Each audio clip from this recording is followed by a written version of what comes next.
Rebonjour, bienvenue dans cette deuxième vidéo où je vais vous parler de la répartition de charges et du parallélisme et de la scalabilité.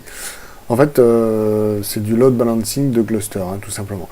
L'idée, c'est que si le front sature et qu'il y a trop de requêtes transporteurs en même temps, eh bien, cela crée un pic d'activité, comme on l'a vu dans l'analyse des risques, la fameuse analyse des risques, où la surcharge des serveurs pouvait provoquer un ralentissement du temps de traitement, voire un arrêt de la plateforme.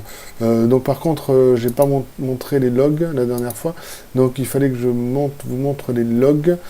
Par exemple, on va ouvrir un serveur Tomcat, Orbit 1, voilà, dans le répertoire log, KirkWellB, tac.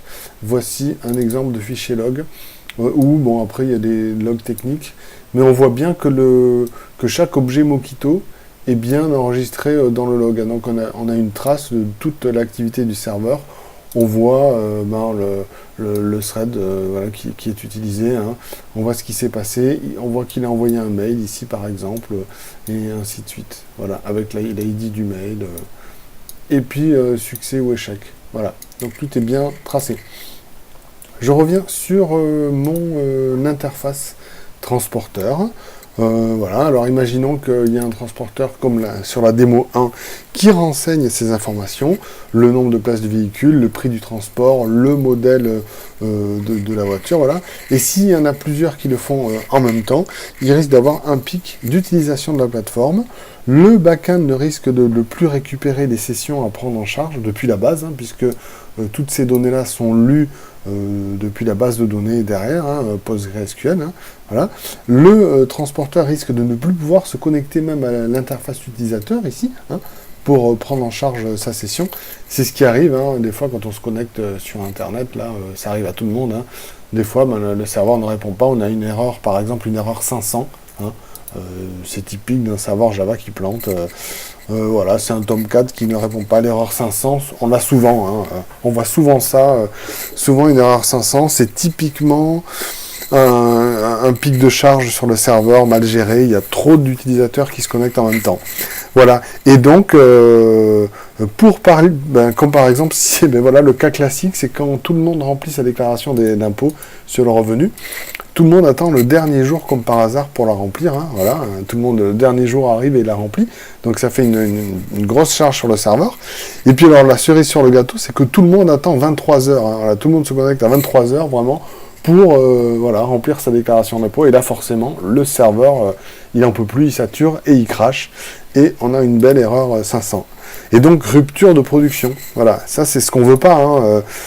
Si nous, on a notre service, là, que tout tourne, le service de location de véhicules, et que tout à coup, paf, le transporteur ne peut plus renseigner ses sessions, eh bien on a une rupture de production, et c'est toute la chaîne qui s'arrête, quoi. Là, c'est dramatique, Donc, plus d'emails qui partent, plus rien, en fait, plus de sélection de voitures, voilà, c'est carrément le business qui s'arrête, Donc, il faut éviter ça. Il faut éviter ça, et d'où l'idée du scénario numéro 2. On va redonder le traitement. Voilà. C'est-à-dire qu'on veut toujours un serveur backend 1, un Orbit qui tourne, comme la démo 1, qui gère toujours l'affichage des pages web, qui envoie des emails. Mais maintenant, si jamais ce process Orbit 1 crash, l'interface utilisateur, on veut qu'elle continue à s'afficher, et on veut que les mails continuent à partir quand même. Voilà, pour que le transporteur puisse continuer à travailler. Et donc, l'astuce, voilà, c'est que je vais mettre un deuxième process Orbit en parallèle.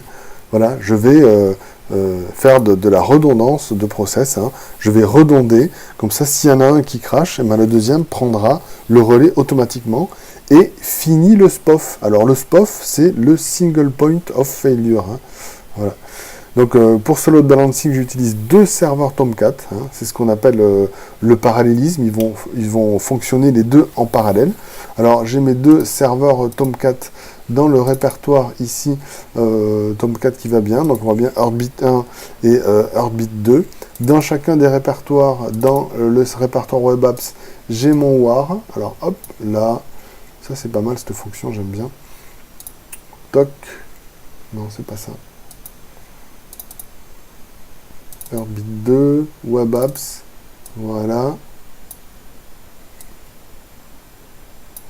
Donc là je vois Heartbeat 1 War et Heartbeat 2 War.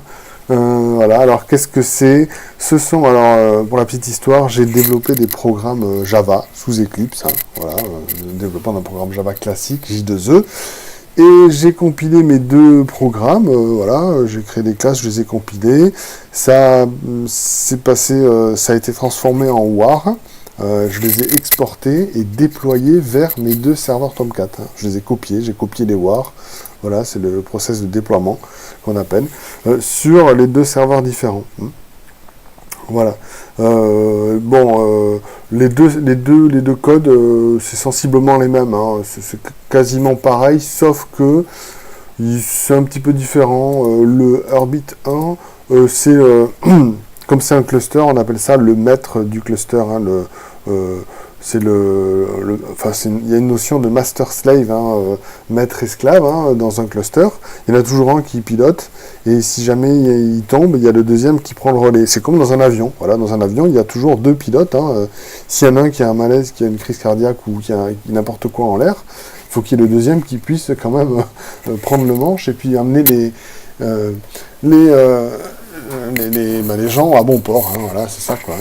L'idée c'est la même chose, c'est que si j'en ai un qui tombe, le deuxième nœud du cluster, l'esclave, prend le relais et fonctionne aussi. Voilà.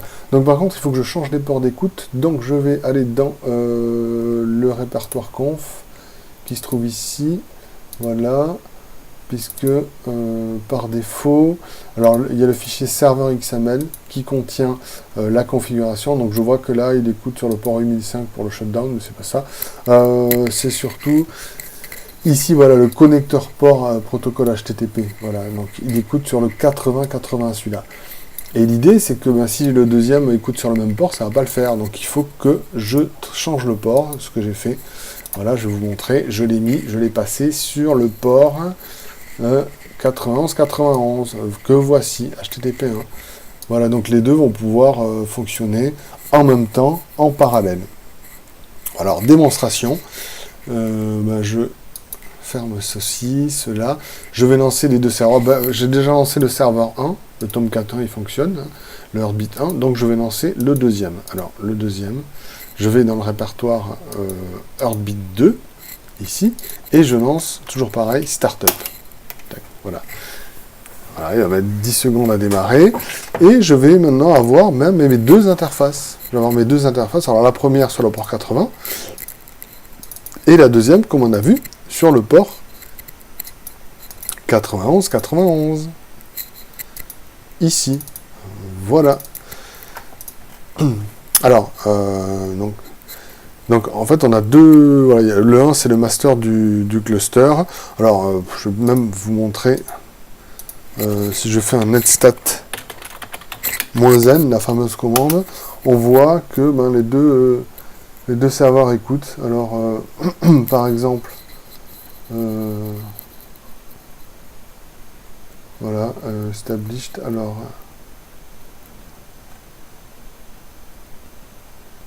C'est bizarre, je ne vois pas encore les deux serveurs. Ah, le deuxième, il n'a pas démarré, donc je vais l'arrêter et le relancer.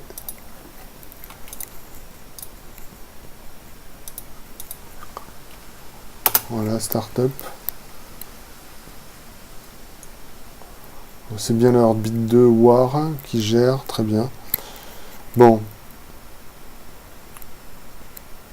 Ça devrait bien fonctionner. Donc on a les deux interfaces. Ici on a nos deux interfaces, une sur le port 91-91, l'autre sur le port 80-80. Et on va avoir deux transporteurs qui vont pouvoir travailler en parallèle. Voilà. Et je peux même augmenter le nombre de serveurs. J'en ai mis deux, je pourrais en mettre 3, 4, 5, et ainsi de suite.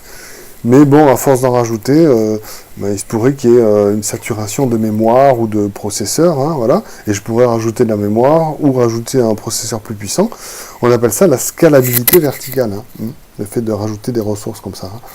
Et donc, là, je distribue mes services sur les deux transporteurs, sur les deux fronts.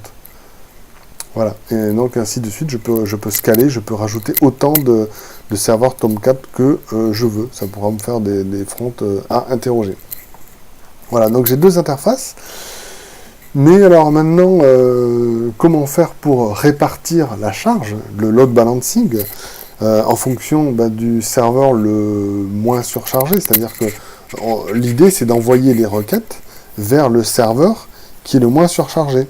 Et ça, on va utiliser la technologie du round robin DNS. Enfin, ça c'est en anglais, mais en français, ça s'appelle le tourniquet. Le tourniquet en français. C'est-à-dire que, par exemple, le navigateur ici, le transporteur va taper Urbit, et le navigateur va envoyer ça au serveur DNS via le port 53. Voilà, une requête DNS. Et le serveur DNS, lui, il va avoir une liste de tous les serveurs Tomcat disponibles, et il va pouvoir choisir vers lequel envoyer la requête. C'est un peu comme par exemple, ici, le fichier host de Windows, Windows System 32 Driver, etc. host, voilà, qui contient tous les serveurs, les adresses IP, et les serveurs, voilà. Alors imaginons que là, qu'on ait plusieurs adresses IP, on rajoute chaque fois le même serveur, donc dès qu'on fait une requête sur ce serveur, on est redirigé vers l'un ou l'autre des serveurs disponibles. C'est le round robin DNS. Voilà. Alors, oui, on peut rajouter autant de serveurs ici qu'on veut sur la même machine, mais l'idéal, c'est de distribuer ces serveurs sur le réseau. Comme ça, on évite les pannes, on évite s'il y a une machine qui tombe physique, s'il y a un data center qui tombe d'un côté, un autre data center peut prendre le relais, un autre cloud. Alors, en général, on met des machines dans des clouds différents, par exemple une machine sur un cloud Azure et une machine sur un cloud OVH, par exemple, et on les fait discuter les deux, on les fait répliquer, voilà, bon. Et donc, on appelle ça le fait d'augmenter le nombre de machines, augmenter le nombre de serveurs sur des machines différentes, on appelle ça la scalabilité horizontale. Voilà. Et donc, voilà, j'ai donc un magnifique back-end maintenant qui peut être scalé en fonction des pics de charge du serveur. Voilà, ça, c'est magnifique. Je peux faire de la scalabilité verticale et horizontale. Voilà, mon serveur back-end est prêt pour ça. C'est magnifique. Rendez-vous... j'espère que ça vous a plu, que cette vidéo vous a plu. Rendez-vous à la troisième vidéo pour que je vous montre quand un serveur 1 crash, le serveur 2 prend le relais. Voilà, à très bientôt.